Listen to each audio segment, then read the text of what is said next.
I have something here you might find interesting, and it caught me off guard a little bit.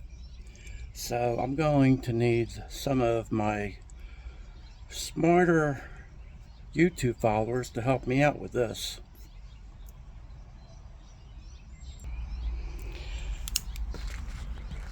Have an Edlebrock intake here, and this was one of the good ones back in the day. Has the little twisted plenum on it. It sits to one side, and everybody seemed to think that was a very good design.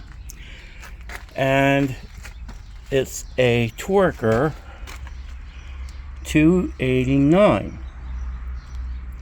So they made a few Torkers, Torker 2, which is designed a lot different than this one here. So, but anyway, Ford quit making the 289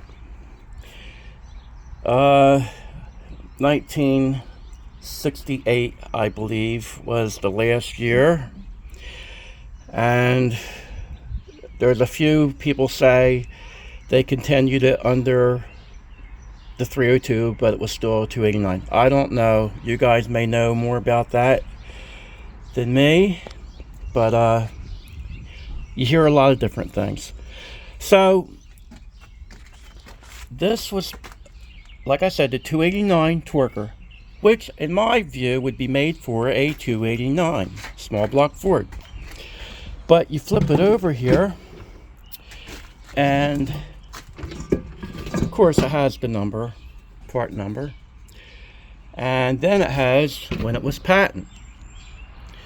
So this was patented in 1976. So did they just get a patent on this thing after this being around for a few years and it was on the 289 engines, or is it just called a Torker 289 because it's a small block Ford intake?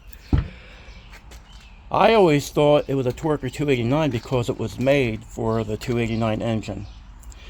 But if they quit making the 289 in 1968 or 1969, then that kind of puts this idea out the window.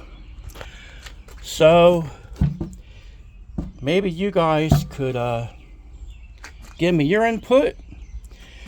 I forgot more than I know, so maybe I did know this at one time, and my feeble mind here has kind of taken a hike on what I knew back in the day.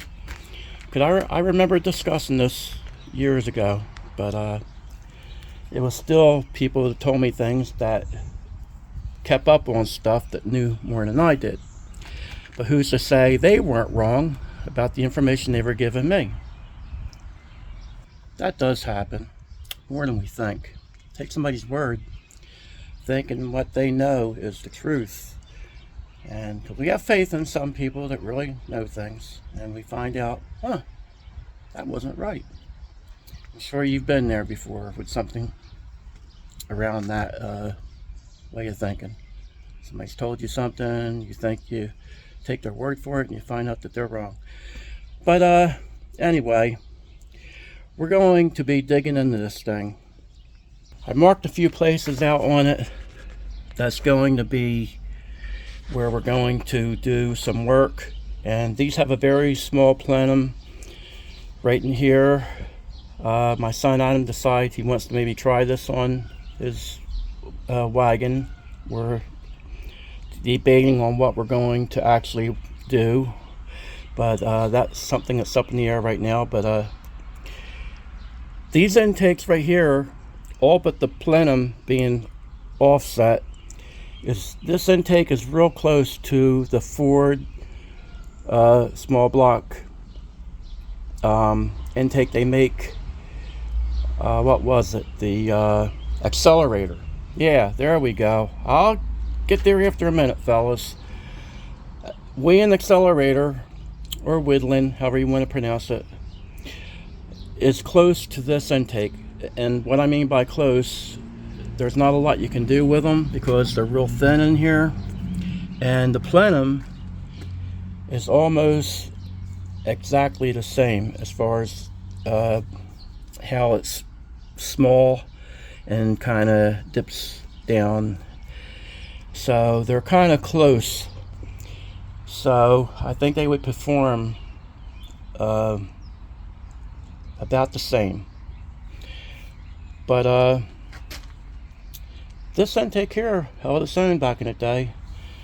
And we're going to dig into this little thing and see if we can pull a little bit more ponies out of it and put it to good use, I think. I think you'll see this wind up on something that we're doing here in the near future. So with that, give me your opinion. And I'm sure there's going to be a couple of you guys that know exactly what year they stopped making the 289. And you're going to know exactly if this was around before it was patented or if it's just named 289 for a small block Ford. Give me your opinion, fellas. So I want to thank you for checking me out and seeing what we're up to. And I think I'm going to get the old drill out and start gnawing on this thing. So with that, guys, I want to say thanks for watching and God bless you.